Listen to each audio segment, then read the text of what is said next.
Olá, boa noite, bem-vindo. Estamos dando início aqui a uma live da Regional Araraquara. Hoje eu, Maria Isabel Massoni e Ronaldo Risseto, que está chegando. Hoje nós vamos falar sobre a dependência química e sobre o porquê ela é uma doença familiar.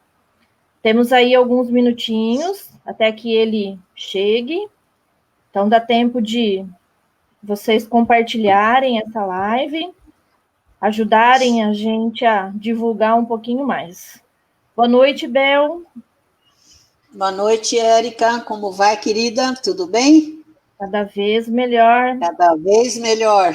Que bom. Que dia é hoje? É o primeiro dia da minha nova vida. Que bom que a gente tem essa oportunidade de renovar essa frase, né? Renovar essa expectativa de que a gente pode buscar e ficar melhor, né? Exatamente. Hoje a gente vai falar um pouquinho com o Ronaldo Risseto, me desculpem. Você pode falar um pouquinho dele, do trabalho dele lá em São Paulo? Acho que o pessoal aqui da regional não deve conhecer muito bem, assim.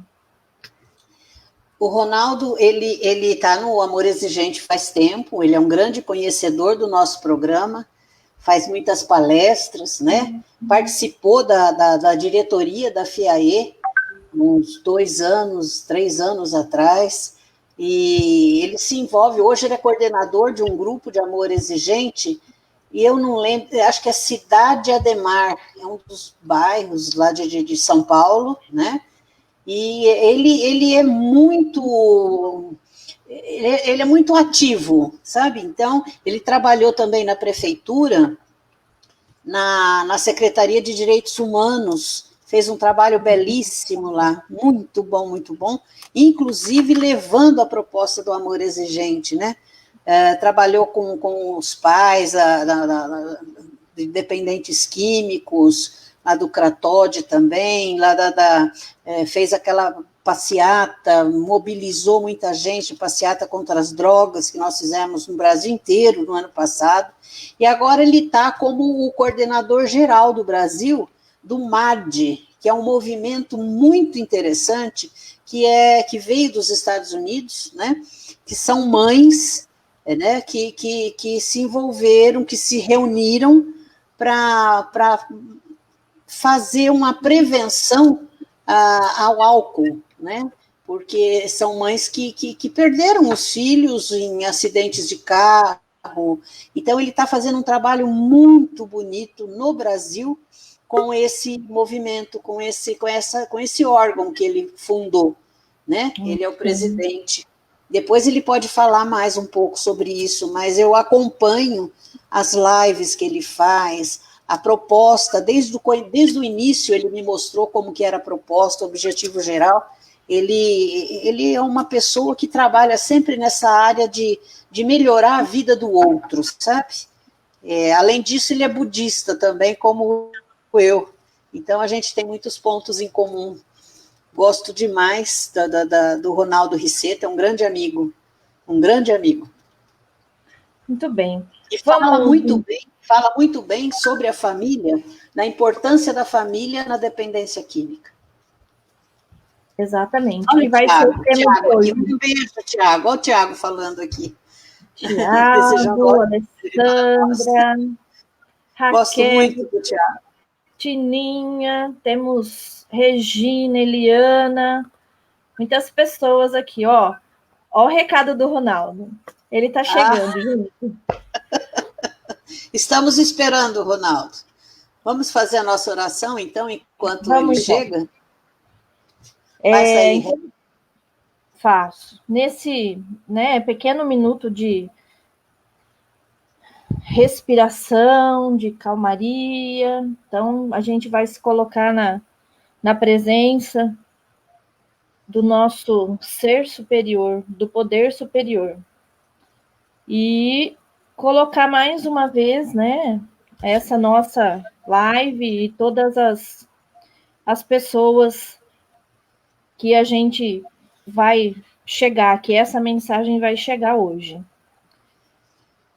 Eu seguro a minha mão na sua, eu uno o meu coração coração ao seu, para que juntos possamos fazer aquilo que sozinho eu não consigo. Concedei-me, Senhor, a serenidade necessária para aceitar as coisas que eu não posso modificar. Coragem para modificar aquelas que eu posso e sabedoria para distinguir uma das outras. Força, fé e alegria. Muito bem. Bel, vamos fazer uma espiritualidade para que a gente possa entrar já no clima. Acho que foi há uns 15, 20 dias, eu não me lembro, eu fiz uma live, logo que começou, na primeira semana do princípio sobre a crise, né? Esse princípio fala que você administrando, quem administra bem uma crise tem grandes chances de chegar numa solução boa, né? De uma solução positiva. E eu falei com o Ronaldo está entrando. E o que eu disse, bem-vindo, Ronaldo. Vamos ver, está chegando. E eu disse com a Leda, eu disse uma frase budista, que o monge budista Nichiren Daishonin, do século XIII, disse para uma viúva que tinha, né, acabado de perder o marido e ela tinha que sustentar 2 filhos, e ela era um inverno muito forte, e ela estava desesperada, e Nichiren Daishonin disse para ela, eu achei lindo, né, eu acho linda essa frase, o inverno não falha em se tornar primavera. O inverno nunca falha em se tornar primavera. Ou seja, o inverno, a crise, né? Ele já tem no seu bojo, já tem como embrião a primavera que há de vir. Então, na semente já está a árvore. Então, é isso que eu queria deixar para todos nós, né? Que quando a gente está no inverno da nossa vida, nas situações difíceis, a gente tem que acreditar que não vai tardar, nunca falha e vira primavera. E o programa do Amor Exigente é aquilo que nos fortalece para transformar em primavera os nossos invernos. Então é isso, é fé, esperança, persistência, perseverança, e é isso. E caminhando, né? Caminhando, fazendo o nosso caminho ao caminhar. Ronaldo, bem-vindo. Boa noite. Boa noite, Oi, querido. Me desculpe. Oi, amada, você vê que confusão. Hoje eu fiquei nesse computador desde as 10 horas da manhã, não parei de sair, cada hora eu vendo uma pessoa conversando, e na hora que era mais importante, não entrava. O StreamYard não entrava, Bel. Aí comecei a me dar um desespero. Eu falei, gente, o que acontece aqui, né? Mas eu consegui, no fim. Muito obrigado. Queria agradecer pelo convite. Muito obrigado. Queria agradecer o convite. É sempre uma honra estar com vocês. E como a Bel abriu falando de mim no começo, eu fiquei até emocionado, porque ouvir a Bel contar a minha história, isso já é uma coisa que, né? Como uma grande amiga mesmo, quero você muito bem, você sabe disso, e realmente o Amor Exigente mudou a minha vida, são alguns 13, 14 anos já, 13 anos que eu estou no Amor Exigente, tive algumas experiências extra Amor Exigente, que no caso da prefeitura, durante alguns 2 anos nós ficamos lá, e tivemos a oportunidade de mostrar dentro do governo a importância do grupo que é o Amor Exigente.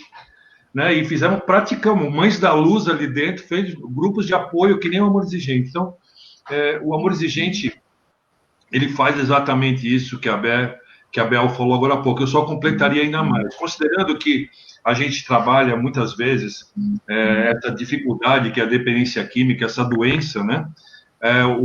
Nossa espiritualidade é uma coisa tão importante, e hoje eu vejo o que nós, dentro da nossa linha espiritual, minha e da Bel, transformar veneno em remédio. Na verdade, seria para mim a grande marca de tudo isso, porque a gente pega pessoas sofrendo, pessoas que passam o sofrimento, que fazem com que haja uma família disfuncional, e de repente, a partir daquela dificuldade, tudo se transforma, as pessoas se enriquecem, crescem e transformam, via de regra, num lar funcional, porque o Amor Exigente é um programa tão maravilhoso que faz isso, com certeza. Então, só para fechar o que a Bel falou, queria agradecer muito de novo e vamos em frente. E obrigado aí pela sua espiritualidade, Bel, pelo seu início. Ronaldo. Estamos aí. Fala, minha flor. Vamos começar com a sua fala. Vamos, sem dúvida. Nós temos aqui conosco o pessoal do Recife, Rio Grande do Sul, Matão, Araraquara, Jaú, Ibitinga. Tá? O pessoal está entrando aqui. O pessoal lá da FEAE, né, Bel? Tininha, o Tiago. Que bom, que bom. Gente aqui aguardando. Deixa eu achar aqui Sejam agora. Todos bem-vindos. Um abraço, um beijo para todo mundo. Saudades do pessoal da FEAE. Só amigão aí também, hein? Meu amigo Tiago. Meu grande amigo Tiago. Bom, novamente, né, como eu disse, muito obrigado pela oportunidade. Eu acho que, acima de qualquer coisa, para mim, particularmente, o que nós vamos ter a oportunidade de conversar agora é o que eu sempre gosto de, ou hoje mais do que nunca, eu gosto de conversar com as pessoas que estão entrando e começando num grupo de apoio, né? Muitas vezes os familiares, eles entram numa condição que eles não entendem por que eles estão ali, né? E às vezes até essa ignorância... Saiu? Tá aparecendo, não? Tá certinho, pode continuar. Que eu não estou vendo vocês, mas... Peraí, bom, vocês estão me vendo aí, né? Eu não estou vendo vocês, mas tudo bem, não sei porquê. Deixa eu ver só se eu... O app está compartilhando a janela. Colocar o slide dele? Você quer que eu compartilhe o seu slide? Não, eu estou aqui. Eu só queria saber, vocês estão me enxergando o slide? É porque eu não estou, de repente, a tela desapareceram vocês, ficou só o slide, mas tudo bem. Vamos lá. Então, o que eu gostaria de trazer, que foi objeto dessa palestra, que foi montada a partir de um material de uma pessoa chamada Lorely Rosano. Por que eu quis trabalhar esse material? Como eu falei, quando a gente recebe pessoas no grupo de apoio, muitas vezes as pessoas não têm consciência do que está acontecendo com elas. E o que é pior, via de regra, assim como eu também, eu achava que o problema é do outro. Eu nunca acho que o problema é meu. A gente nunca acha que o problema é da gente. Então, a gente atende o grupo justamente para resolver o problema do outro. Mas, muitas vezes, a gente esquece que essa situação é comum a todos ali. Por isso que essa palestra iniciou-se com o nome Dependência Química, uma doença familiar. E é isso, você não precisa usar drogas para ficar doente com eles. E essa é a parte mais importante que os familiares, muitas vezes, precisam entender. Eles têm que entender que eles também estão doentes. E essa palestra que foi montada a partir de um original americano, né, que vocês estão vendo, Addiction is a Family Disease, que é uma doença familiar, fala exatamente isso.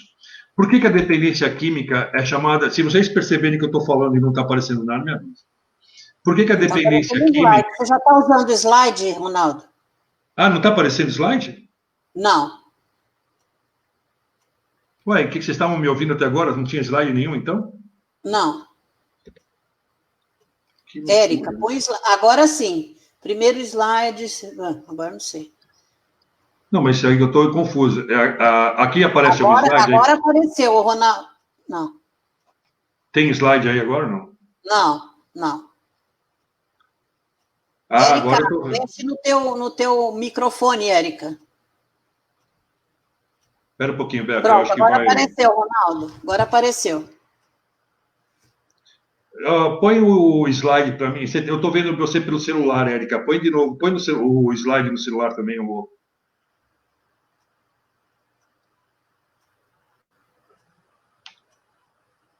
Vocês estão me ouvindo? Tamo, Eu não estou ouvindo tamo. você. Vamos lá. Não, o som tá bom. Érica, você está com o microfone desligado. Ronaldo. Oi. Agora você vê a tela? Ah, é você que está passando? Você quer passar aí ou quer que eu passe aqui? Ah, não. Se você pode passar, tudo bem. Aí só me põe na tela para eu enxergar o que eu estou fazendo. Né? Desculpa, mas eu não estou conseguindo colocar eu e você aqui juntos. Tá bom. Então, mas por que você tem que me... eu não consigo passar? É só você que consegue passar? Vê se você consegue agora. Ué, que coisa estranha. Estamos vendo nós três do ladinho e a sua tela do slide. O teu primeiro slide já está na tela, Ronaldo. É o primeiro que está na tela? É. Tá bom. Então vamos lá, vamos ver se agora vai, né? Fica assim que aí eu consigo controlar pelo celular, que eu estou vendo os dois. E você também está na tela. Nós três Sim, estamos na tela. Tá bom, agora é que eu estou olhando você pelo celular, pelo computador não dá para ver. Okay. Então vamos lá. Esse trabalho fala o seguinte, que a dependência química é uma doença familiar. Por que ele é uma doença familiar? Ela trabalha, olhando para a doença familiar, ela dá alguns... Nossa, gente, não está mudando, olha que coisa. Continua a primeira tela para vocês, não continua? Não, passou para a segunda. Tá, bom. Bel, vocês vão berrando aí, porque eu já vi que eu vou ter dificuldade. Vamos lá. Então, o que a Laura Rosano fala? É importante para a família entender, né, por que a doença, a dependência química é chamada de doença familiar. Então, ela trabalha, porque os 8 sintomas essenciais da dependência química e da codependência são os mesmos. É uma análise que é feita em cima de sintomas que nós encontramos tanto nas pessoas que sofrem da dependência química, eu não gosto de falar dos dependentes químicos, que eu não gosto de chamar o cara da doença, então é a pessoa que sofre da dependência química, quanto os codependentes daquela pessoa. São sintomas exatamente igual. Então aqui aparece assim, a codependência é uma condição que afeta a capacidade do indivíduo de ter relacionamento saudável. E nessa condição de codependência, todos os sintomas vão se interligando. Também fala aqui, ó, também é conhecida como vício do relacionamento compulsivo, porque as pessoas com dependência química geralmente formam ou mantêm relacionamentos unilaterais. Isso também é uma situação muito clara da relação codependente com a relação da relação codependente, ou seja, da pessoa, do familiar com a pessoa que passa pelo processo. E um dos slides muito fortes para mim é esse, que a dependência química ou a codependência é como um iceberg. O que você vê saindo em cima da água é apenas 15% da doença. Né? A gente fica, às vezes, se apegando tanto, claro que é importante e tem que trabalhar aquilo, no uso da droga, mas existe embaixo, né, esse iceberg, ainda tem 85% de coisas que ajudarão para que aquilo ocorra realmente, né? Vamos lá. A primeira classificação que é feita das pessoas que considera-se com a dependência química é a preocupação. Esse slide já está aparecendo para vocês? Tá tranquilo, pode falar. Eu vou arriscar mais uma coisa, Bel, só mais uma coisa aqui, só um minuto. Tá indo bem. Tá indo bem? Melhorou agora ou não? Vê se... Não, agora ficou em branco tudo. Tá bom. E agora, melhorou? Tá entrando? Tá entrando. Tá ok. Tá bom. Então, aparece primeiro a pessoa que tem dependência química. A pessoa com dependência química. A preocupação que ela tem é o foco repetitivo ligado à sua droga de escolha ou comportamentos viciantes. Então, isso é uma característica que a gente encontra nas pessoas que passam pelo processo de dependência química. E essa característica é comum ao codependente, do familiar. Olha lá, o familiar tem essa característica. Ele tem a incapacidade de se concentrar em outra coisa. Ele experimenta pensamentos intrusivos e pensa o tempo todo no familiar doente. Entrou essa parte aí já? Entrou, tá ótimo. Tá bom. Então, a característica da preocupação ela é idêntica para as duas pessoas. Por isso, ela já é uma demonstração que a doença ela tem os mesmos sintomas. Esse é o primeiro sinal da preocupação. O segundo item que a Lore lhe fala, que é muito interessante, é a maior tolerância. A pessoa que passa pelo processo da dependência química, ela precisa de mais substância para conseguir o mesmo efeito. O corpo dela vai se tornando mais tolerante. Para e passo, o corpo vai se tornando mais tolerante. E o que acontece com o familiar? Para e passo, o familiar torna-se mais tolerante com o comportamento do familiar doente. Isso também é uma característica, a tolerância que a pessoa que tem dependência química tem com relação à substância, nós temos cada vez mais tolerância com o comportamento do nosso familiar. Nós vamos deixando aquilo acontecer, aquilo vai acontecendo. Você vai vendo que está piorando, mas você está tolerante, assim como ele tem mais tolerância. Então, a tolerância também é uma característica que dá o aspecto de que a doença tem uma bivalência. Agora, outra característica é a perda de controle. A pessoa que passa pelo processo da dependência química, a pessoa com dependência química, ela perde o controle do seu comportamento sobre a influência da substância. Essa é uma outra característica muito forte, a perda de controle. Né? A pessoa começa a usar, ela vai naquela brincadeira assim, no começo ela tem todo o controle, tanto que a gente leva quase, às vezes, 2 anos para descobrir que a pessoa está usando, porque ela tem o controle total daquele processo, ela está usando, controlando. Só que em um dado momento, essa pessoa perde o controle do seu comportamento sobre a influência da substância. E o que acontece com o familiar? O familiar perde o controle da sua reação emocional perante o familiar doente. No começo, ele tem até um certo controle também sobre aquela situação, onde ele vai sendo manipulado, vai sendo colocado em prova, mas nunca é uma coisa muito clara para ele. Então, ele se mantém no controle, o outro está no controle. Só que do momento que o de cima perdeu o controle, ele perde também, porque aí ele entra no estresse, ele entra naquela parte, naquela desorganização familiar, na exaustão. Então, a perda de controle também é uma característica que mostra que que a dependência química tem as duas, ela tem uma relação dupla para nós todos, né, para familiar e para a pessoa com dependência. Perda de controle. Ânsia.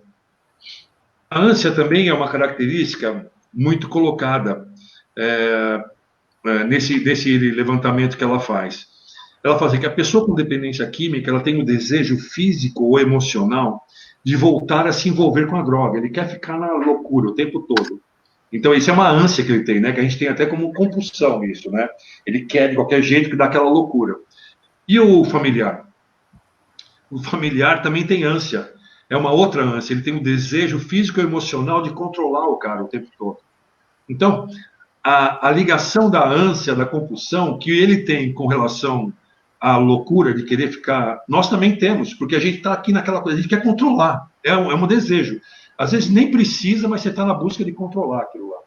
Então, também é uma característica da dependência química. Ronaldo, que eu queria só dizer, nessa ânsia de controlar, engraçado como os pais, a família, as mães, né, gostam de arrumar as namoradas que cuidam dos nossos filhos, né, enquanto eles saem, né, coloca como muleta, né? Que no fim, e como eles são tão maravilhosos, no fim eles acabam trabalhando elas até para que elas comecem também a experimentar às vezes a mesma coisa, né? Que a manipulação... Ou senão enganando as meninas também, as namoradas.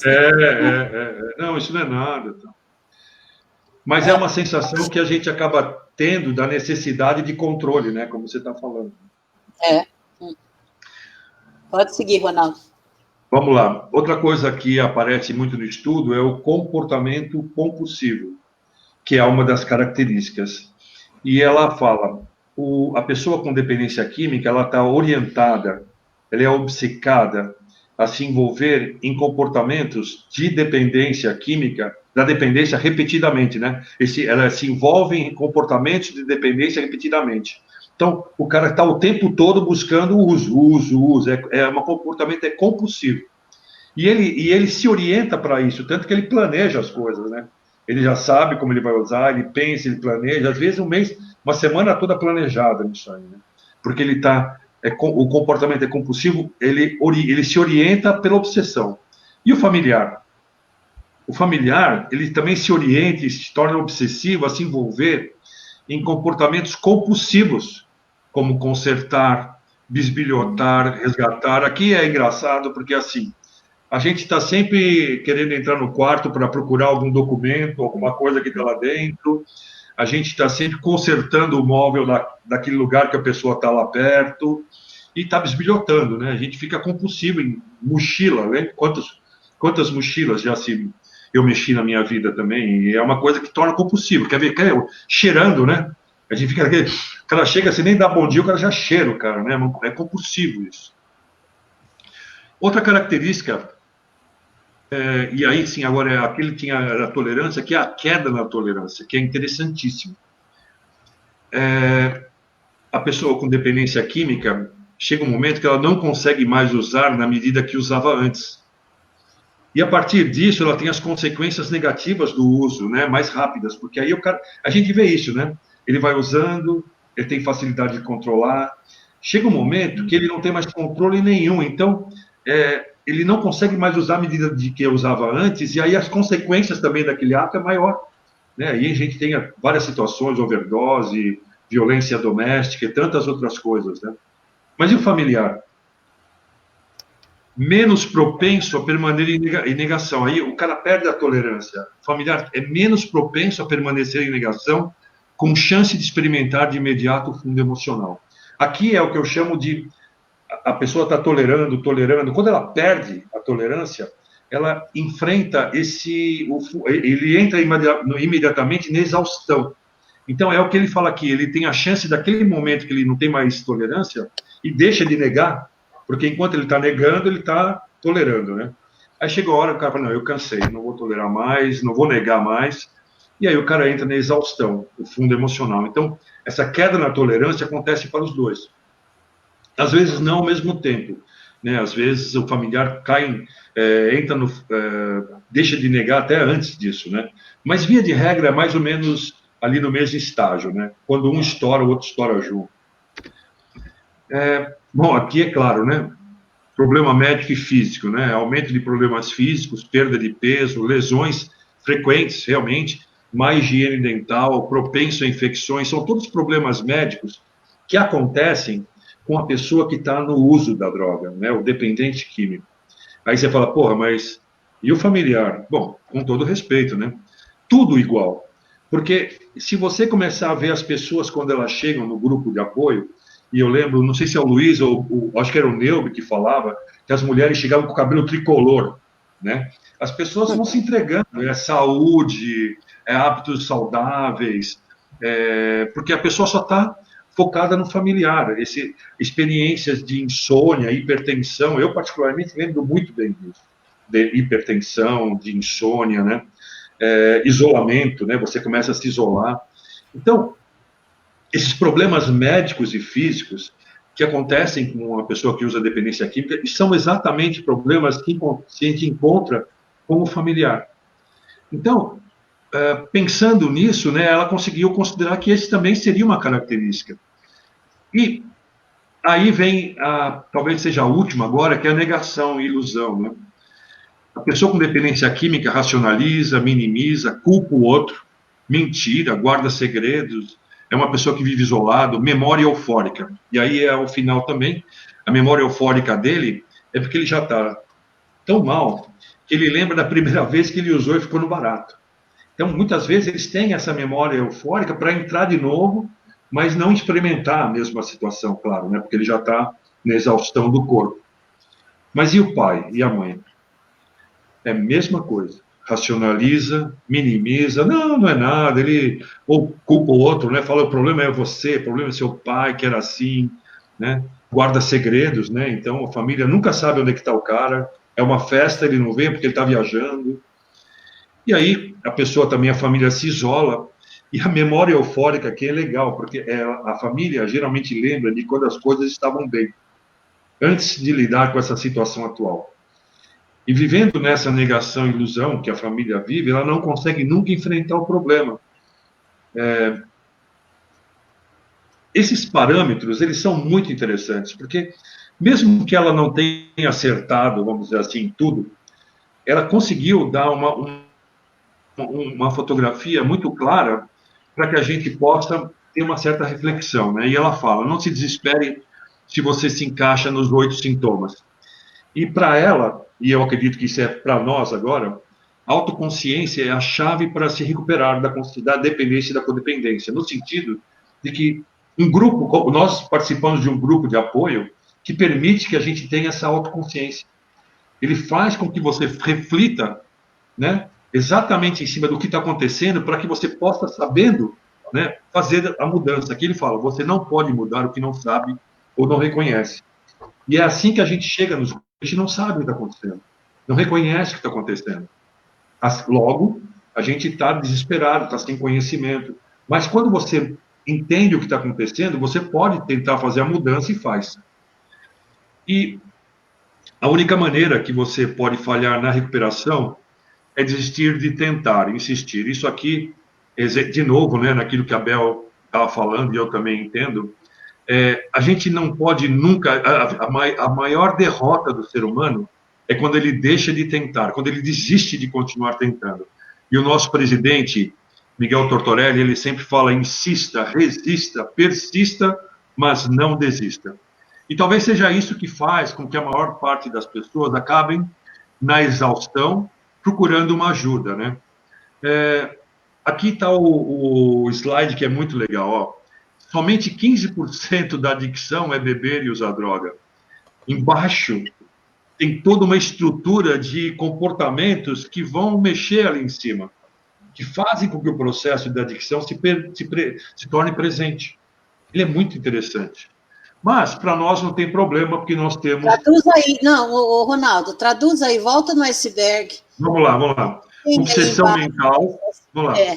Então, primeiro é beber, droga e processo de adição, em cima do iceberg. Que aparece, né? O que aparece. Mas o que está sustentando tudo isso? Traduz isso para nós. Vamos lá. Obsessão mental, compulsão emocional, sistema de defesa que a pessoa tem, ela tem um sistema de defesa tão grande que ela não se abre para tentar resolver o problema. Então, é o que tem no powerlessness, a pessoa se sente sem força, sem poder para poder fazer a mudança. Como ela não tem... O sistema de defesa é tão rígido, Bel, que ele não permite que ele tome atitude para fazer a mudança. Ele se sente sem poder para fazer isso.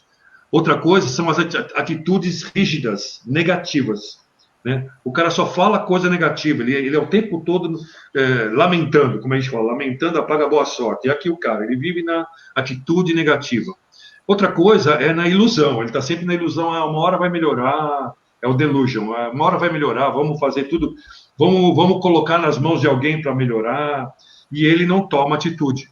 Enquanto ele não tomar atitude, ele está dentro aqui desse iceberg. Dependência psicológica... O dependente e também o codependente? É a mesma coisa. Sim, tá. Aqui é todo mundo. E aqui, a dependência psicológica, talvez eu entenda aqui como aquele lance do... Eu lembro da frase, nunca dê a ninguém o poder de te fazer feliz ou infeliz. É aqui. Você fica dependendo da pessoa para ser feliz ali. Você não tem mais ideia.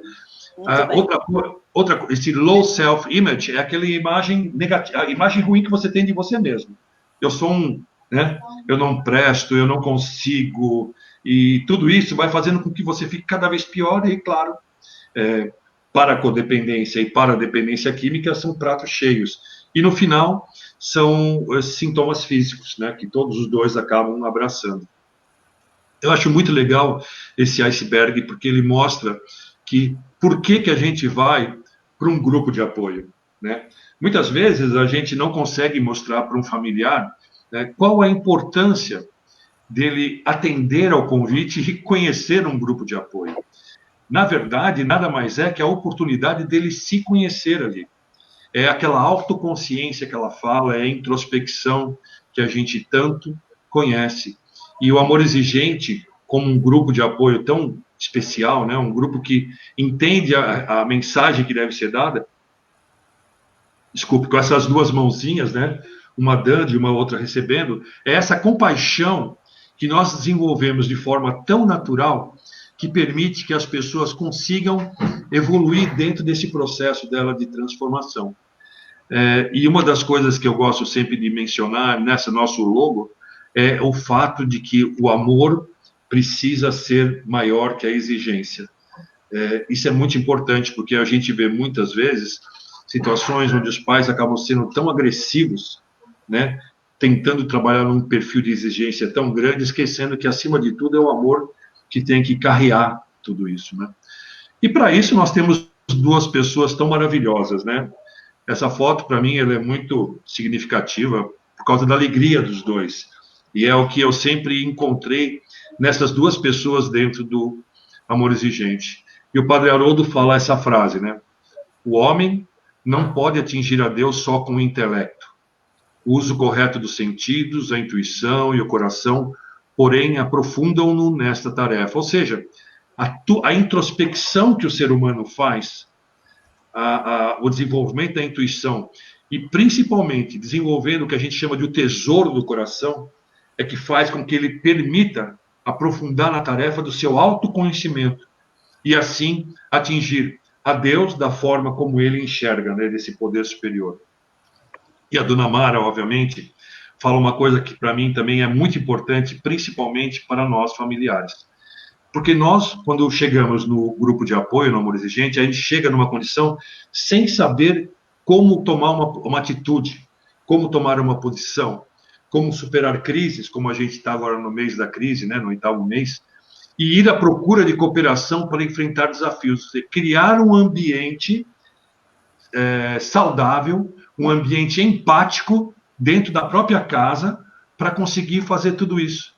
Ou seja, o cara começa a tomar a posição no tempo dele, começa a superar crises e cria um ambiente de cooperação. Então, Dona Mara é muito feliz, aliás, como várias coisas que ela sempre fala, dessa frase aí.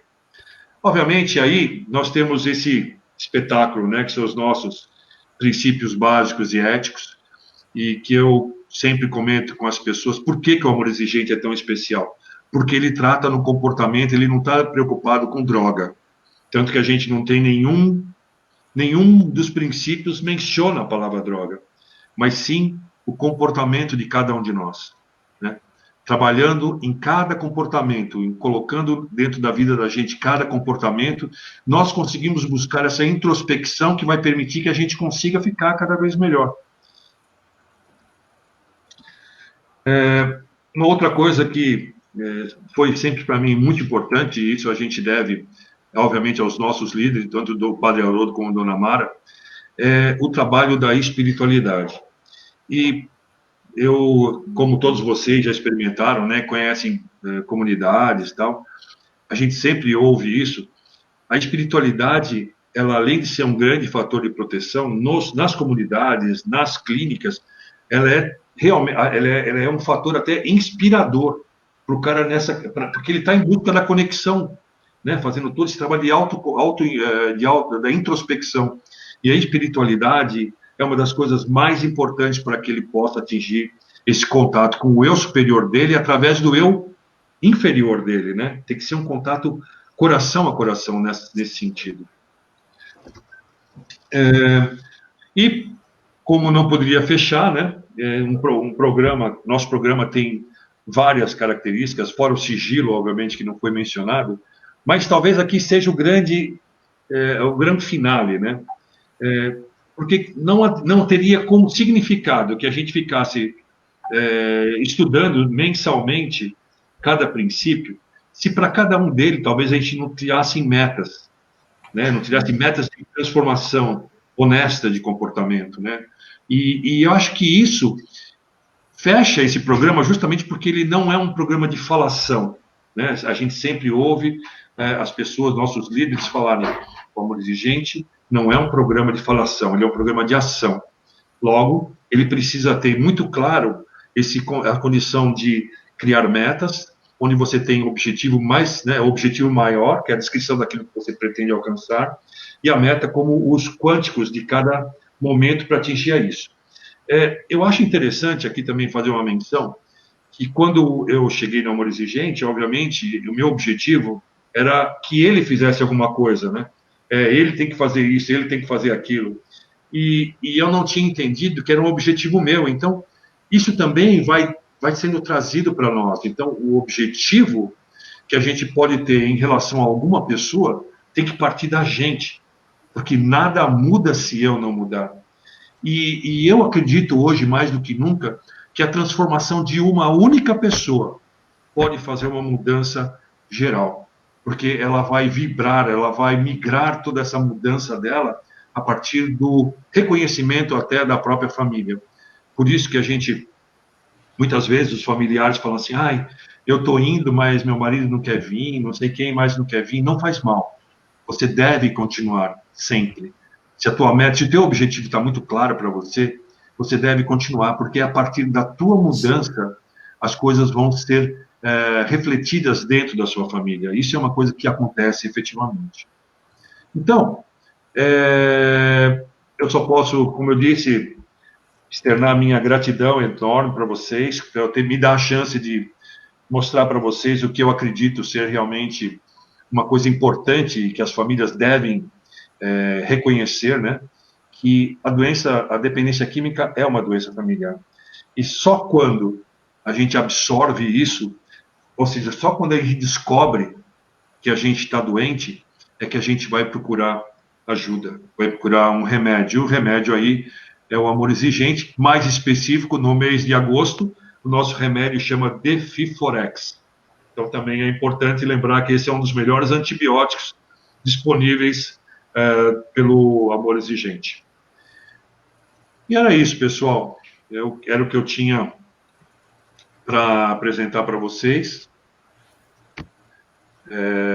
Espero que de alguma forma tenha sido positivo, né? Que dê para a gente poder até conversar um pouco sobre isso aí, né? Se der tempo ainda. Sim. Obrigado. Obrigada, Ronaldo. Obrigada. Foi maravilhosa a sua palestra. O que você trouxe de dados para a gente refletir, né? Que essa doença tem dois lados e ela acontece com os mesmos sintomas, né? Portanto, elas têm que ter o mesmo remédio, e o remédio a gente já sabe que é a metodologia do nosso grupo, né? Do Amor Exigente. Nós temos muitas outras ONGs, outras instituições que trabalham com a dependência química, mas a metodologia do Amor Exigente, eu acho que ela é insuperável.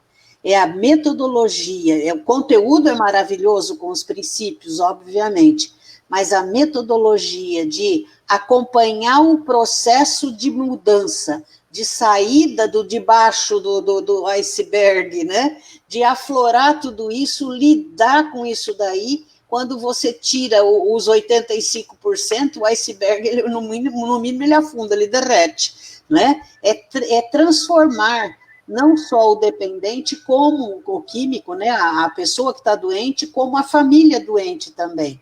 E essa metodologia, ela acompanha o processo nas metas semanais, né, dos grupos. Eu acho isso maravilhoso. Eu não encontrei até hoje nenhum programa que fizesse isso, né? E você lembrou bem que o objetivo é aquilo que eu quero alcançar. A meta, eu coloco um exemplo como uma escada, né? São os degraus da escada. Semanalmente eu vou fazendo pequenas metas para eu vivenciar um processo de mudança, para que eu me reinvente para novos caminhos, mas a partir das metas. E isso foi maravilhoso. A consciência que você trouxe para a gente, pelo menos para mim, da doença, né, que a gente achava, eu pelo menos achava a doença está instalada lá, e como consequência a família fica de determinada forma, mas não é. São os mesmos sintomas, né? E isso daí traz uma reflexão nova que possibilita com que as famílias, as pessoas, virem o holofote para elas mesmas, né? E comecem a trabalhar verdadeiramente a caminho da mudança. Eu agradeço, Ronaldo, você foi um iluminado nessa palestra. Aliás, você é iluminado, né? Todos, né, Bel?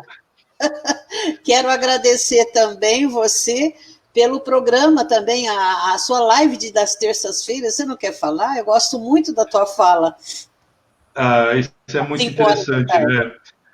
O que é gostoso é assim, começou numa brincadeira, né? Na verdade, começou eu e o meu amigo Tiago aí, que nem sei se está aqui agora, mas o Tiago e eu falei assim, pô, Tiago, eu queria fazer alguma coisa, mas tem que ser uma coisa curta, porque coisas compridas, a gente participa de live hoje, quando chega na live muito comprida, live mesmo, né? Não uma reunião assim como nós estamos fazendo agora, mas nas lives, chega uma hora que você fala demais daquela coisa. Eu falei coisa curta, então eu comecei brincando com essa de 10 minutos tal. E já estou nas 51, fazem 51 semanas que eu tô. E uma vez ou outra, uma coisa também que foi o Thiago que deu a ideia, foi muito legal, é que ele falou assim, de uma vez ou outra, leve uma pessoa, tal, né? E aí agora, nós fizemos uma, eu e ele, há um tempo atrás, e hoje, coincidentemente, eu convidei a Romina, porque como eu escolho o tema, assim, eu penso assim, vai andando a semana, vão vendo as coisas acontecer, e eu penso num tema. E o tema dessa semana era eu te amo, mas, né, esse mas fica em aberto. Eu te amo mais o quê? Eu te amo, mas eu não me amo. Quer dizer, eu te amo, mas eu não me amo. Então, como é que eu posso querer ser uma pessoa melhor se eu não me amo? Eu te amo, mas que amor é esse? Então, essas lives, elas têm sentido de que a gente possa refletir, Bel. E na verdade, é o que a gente faz o tempo todo, né? É que a gente, claro, reflete com vários assuntos juntos. Mas o importante, obviamente, nessa live que foi feita e foi gostoso, ou mesmo outras que a gente busque fazer, é ser prático. Entendeu? A gente tem que tentar. A dona Mara fala também isso, né? Que o Amor Exigente é um programa simples. Então, que a gente trate o programa das formas simples mesmo, né? É uma coisa importante. Porque você falou uma coisa que me chama muita atenção. A meta e o objetivo. Quando a pessoa traça um objetivo maravilhoso e ela não percebe que tem que ser um par e passo, e ela tenta dar um passo muito grande, ela cai, se desanima e perde o pique de fazer o objetivo maior. Por isso que a gente deve, aquilo que você falou, passos curtos, mas que você enxerga cada vitória, porque a vitória renova a tua fé e você se sente fortalecido para mais um passo. Para a próxima, perfeito. E a coisa mais importante, que às vezes a gente não dá valor, às vezes eu digo eu, né? É a importância de estar o grupo ali, ouvindo a tua meta, ouvindo o teu relato da vitória ou da derrota. Não conseguir. Porque é junto com esse grupo que você vai ficar cada vez melhor. Porque sozinhos nós não damos conta, é só em comunidade, né, que nós ficamos fortes. Então, por isso que o grupo é tão importante. O grupo é maravilhoso por várias coisas, mas na hora da tua transformação, é junto com esse grupo que vai te dar a força para você falar, eu não consegui. E alguém vai te dar um relato dizendo, eu também não consegui, mas fiz assim.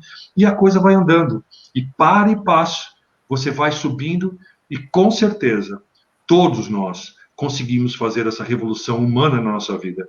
Às vezes, e eu vejo isso muito, às vezes os pais estão bem e o filho está usando. Mas o objetivo daquela situação era que o pai ficasse bom. E claro, que o filho melhorasse. Mas se você põe o poder da felicidade no outro, você não consegue atingir o objetivo. Então, quando você põe em você, e é por isso que as metas têm que ser muito para e passo, bem pensadas, discutidas com o grupo. Olha, eu estava pensando na minha próxima meta isso, tal. Eu acho. Aí alguém pode falar, acho não, acho sim. O bom é que esse grupo de apoio, como você falou, Bel, e eu digo também pela mesma característica, né? Eu respeito honestamente todos eles. O NA, o AA, a Associação Antialcoólica, todos eles são maravilhosos. Porque o que importa é como a pessoa se adapte para participar dele. Sim. Então, muitas pessoas não se dão bem no Amor Exigente e são vitoriosas no NA. Por quê? Porque cada um tem um perfil de ação dentro do grupo de apoio. E é isso que a gente tem sempre que lembrar e respeitar. Mas, uma coisa que o nosso grupo tem e que é valorizador para o familiar, pelo menos eu posso dizer, como familiar, é o que você sempre falou agora, é aquela partilha, é o retorno, até ficar bravo com o que você ouviu do cara, de repente, você ouviu uma coisa que falou, pô, não é nada disso. Mas o outro que estava do lado ouviu a mesma mensagem e para ele fez sentido. Então, é certo. aí que nós fazemos. Essa é a maravilha desse programa maravilhoso, que salvou a minha vida, com certeza, e a minha também. Que nos deu mestres tão maravilhosos. Ronaldo, tem uma pergunta. Érica, você quer fazer, bem? Faltam 5 minutos para terminar, né? Tá. A Selma, Ronaldo, ela está perguntando como os voluntários, né, podem ajudar os familiares que não querem participar das reuniões online. Nesse momento, é o que temos, né? Eu não sei se... Depende da situação. Eles não querem participar da reunião online no grupo, por exposição, por uma razão assim, porque tem situações, tem pessoas que não querem estar lá até pela exposição, de estar ali no grupo, entendeu? Fora isso, eu não tenho uma resposta, sinceramente. Como eu posso ajudar para ele tentando... como eu faria, né? Tudo bom, você não quer participar, mas eu posso te contar o que nós falamos na reunião? Eu vou te contar mais ou menos qual foi o assunto, sabe? Hoje nós falamos sobre isso. Uma pessoa, inclusive, deu um retorno muito legal. Então, eu acho que a gente tem que ser... o nosso papel é ser o porta-voz, quase, né? É isso, Bel. Eu ia falar o guia, mas é mais ou menos isso. A gente tem que levar para a pessoa a mensagem. Nossa missão é levar mensagem. Então, se ele não pode... Fala. Não, desculpa, Ronaldo, mas, por exemplo, quantas vezes eu posto suas palestras, né, sua fala, daquela fala curta, eu posto nas salas deles. Eu fiz salas virtuais com os participantes, né, pelo WhatsApp, e eu posto todas as lives, todos os programas da sobriedade, tem o grupo da sobriedade, então eu posto tudo que é pertinente aí. Por exemplo, essa que nós estamos fazendo agora, isso certamente vai para o grupo de famílias e também de sobriedade. Então, a gente vai postando essas coisas. Eles podem não participar, mas qualquer live e programa da Rede Vida, o que a FEAE está fazendo, né? A gente posta nos grupos e eles ouvem e refletem, e a gente deixa sempre o nosso telefone de voluntários. Se precisar conversar, estamos aqui. Então, e você sabe, Bel, é uma dica boa, eu acho. Eu quero novamente aqui, mas fazer um elogio, efetivamente, não é jogar flores, porque ele não precisa disso. O trabalho que o Tiago desenvolveu junto com a parte de comunicação é espetacular. E hoje eu acredito que nós, do Amor Exigente, temos tudo à disposição. Em Twitter, em YouTube. O YouTube está todas essas coisas acabam indo para o YouTube, quer dizer, a pessoa que não pode participar... Nosso programa de prevenção está indo para o YouTube, é um curso de educação. É um curso. Então, é como você falou, a pessoa não quer, se ela não quer participar no online, que ela assista os cursos que nós temos, as lives, e também que você, mas acima de tudo, por que eu quis dizer você fazer para a pessoa, se ela não quer ir, por que você deve ser? Porque o que importa nesse processo é manter conexão. Às vezes, essa conexão que você tem com aquela pessoa, eu não quero assistir. Você conversar com ela, você contar para ela, cria essa conexão. Porque dentro da família tem que ter esse tipo de coisa, né? Trabalhando juntos, né? E isso é importante. Mais alguma, Érica? Alguma pergunta? Deixa eu confirmar aqui, tá? Tem muita gente elogiando, né? Muita gente elogiando o programa. Obrigado. Agradecendo muito a sua participação. Pediram para reforçar um pouquinho mais sobre lá no iceberg, né? Voltando lá. Até se você tiver essa imagem de novo, com certeza. A gente vê esse contexto familiar. Ok. Né? A doença, ela é familiar quando a gente tem esse olhar, né? Ou a partir de agora. Quando a dependência química começa? A dependência e a codependência, Ronaldo? Agora eu estou aqui estou tentando achar a coisa, mas eu vou dizer. Na verdade, uma das outras coisas que são muito importantes, que a gente não leva muito a sério no começo, é que nenhuma situação dessas, né, dessa doença, aconteceu de repente, né, gente? Não é que de repente a pessoa ficou codependente ou dependente, né? Não importa o quê. É, isso é muito importante que a gente tenha consciência, porque seria muita infantilidade imaginar que a coisa aconteceu de repente. Então, a tua atitude, quando você não tem um processo, por exemplo, eu vou pensar na pessoa, quem faz um programa de prevenção do Amor Exigente, um Educaê, ele vai aprendendo como se relacionar com aquele filho jovem, com aquele filho criança. Então, ele vai desenvolvendo uma relação saudável que vai evitar, nunca vou dizer que não vai acontecer, mas que vai diminuir a chance, porque vai existir sobriedade no relacionamento. Mas essa relação de dependência e codependência sempre vai existir. Eu vou dar um exemplo clássico. A criança, quando nasce, ela começa a chorar e você corre, dá o peito para ela. Ela já nasceu a tua relação de dependência e codependência. Ela aprendeu que para ela receber o leite, ela tem que chorar. Então, naquele momento, você ficou codependente daquela situação e ela entendeu qual a maneira de fazer a ação acontecer. Então, a reação de codependência e dependência, ela vem de muito cedo. No que tange, já voltando para a família, efetivamente, na minha visão, né, o que acontece mais é que depender ou não um do outro não é o problema. O problema é a maneira compulsiva e doente que a gente se entrega a esse depender ou não do outro, porque todo mundo depende um do outro. Aliás, nós trabalhamos a cooperação dentro do grupo porque todos dependem um do outro.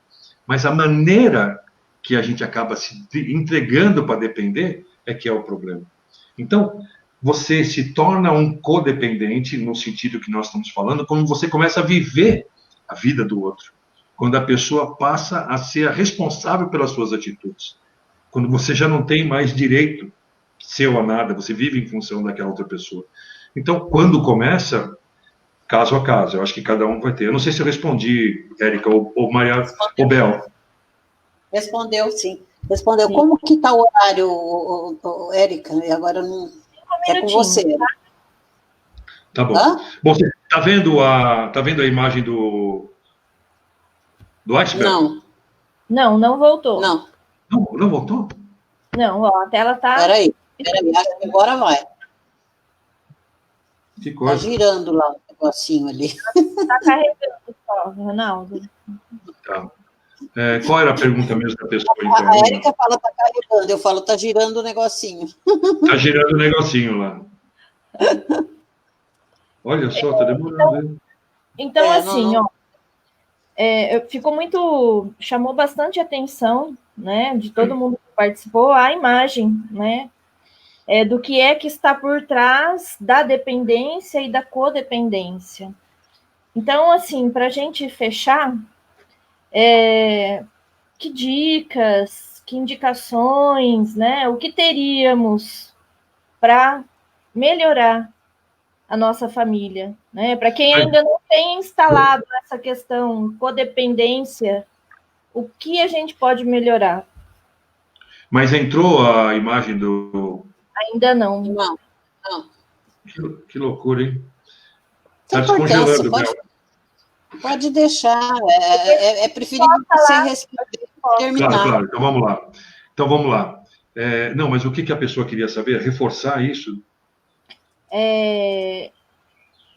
Orientações, né? Dicas de como não existe esse problema tão grave de codependência, né? Dependência. Como a família ela pode melhorar, né? Se fortalecer nos laços para que isso não aconteça. Então vamos lá. A dependência química ela é uma doença biopsicossocial espiritual. Né? A gente tem sempre que ter essa certeza, né? Nós estamos falando de uma doença multifatorial. Então, não vai ser apenas uma coisa que vai fazer com que a coisa se dissipe ou que você consiga solucionar. É um conjunto de coisas que acontecem a favor dessa mudança. Então, eu particularmente entendo que a presença do grupo de apoio para apoiar aquela família a buscar a sua transformação, a encontrar o seu caminho, é fundamental. Mas eu nunca descarto que a pessoa deve também considerar o apoio de um profissional. Eu acho que isso faz parte do processo. Então, você deve considerar o apoio de um profissional, você deve considerar o trabalho do grupo de apoio, que vai ajudar o trabalho do profissional, porque eles se unem. Eu acho que é importante que a pessoa desenvolva uma espiritualidade. Eu não estou falando para ela desenvolver religiosidade, eu acho que ela tem que desenvolver uma espiritualidade, ela se introspectar com o conhecimento dela, ler, conhecer. Tem um livro chamado, ia até falar, Bel, chamado Diálogo, Bel. Você já ouviu falar desse livro, Daniel Bon? Não. Como chama? Diálogo. Diálogo? Diálogo, Daniel Bon. É espetacular, porque ele trabalha justamente esse lado, por isso que eu estou falando. Isso é a tua espiritualidade, é você estudar, é você tentar conhecer novas coisas, para que você consiga enfrentar todos esses pontos que estão abaixo do iceberg aqui, entendeu? A espiritualidade, um trabalho que você faça em prol levar a sua missão. É um conjunto de coisas, sabe, Érica? Eu não consigo dizer que, se você vier no grupo de apoio, está resolvido. Não é verdade. Né? Se você não vier no grupo de apoio, a chance vai ser bem menor. Mas o grupo de apoio, ele é parte do processo. Então, eu acho que a gente sempre tem que tentar considerar, né? Eu acho que é muito importante isso, que a gente considera, deixa eu cancelar aqui. Disse muito bem. Você deve considerar o todo, né? Eu acho que é considerar o todo. A gente não pode sempre ficar preso apenas em uma saída, justamente por aquilo que eu falei, né? Por uma doença biopsicossocial espiritual, você pode considerar vários tratamentos às vezes. Excelente. Bom, Ronaldo, o pessoal tem assim só colocado elogios aqui. Depois você vai ver lá. Você quer fazer, por favor, uma divulgação aí das suas mídias, né? Suas plataformas, onde o pessoal pode encontrar você, onde pode ouvir mais. Tá, vocês estão me escutando? Tá. Então, é que travou tudo aqui. Eu não sei como é que vocês estão me escutando. Tá ótimo. Primeiro, eu tenho o Facebook, né, que é o ronaldo.luiz.riceto. Esse é o meu Facebook, né, ronaldo.luiz.riceto. Naquele último slide eu coloquei, até não deixei mais. Meu e-mail é ricetoronaldo, né, que é meu nome, @gmail.com, se alguém quiser conversar comigo. Fora isso, né, eu sou coordenador, com muito orgulho, do grupo Cidade Ademar. A Bel falou no começo lá, né? Eu sou cria do grupo Santo Amaro, que depois virou o grupo Brooklyn, né, por pessoas maravilhosas que passaram por lá. E a gente vai criando filhotes nesses grupos, e aí eu com a Deise Tavares saímos e montamos o grupo Cidade Ademar, numa região bem vulnerável. Para vocês terem uma ideia, para quem tem ideia de tamanho, né, o bairro da Cidade Ademar, o entorno, tem quase 1 milhão de pessoas.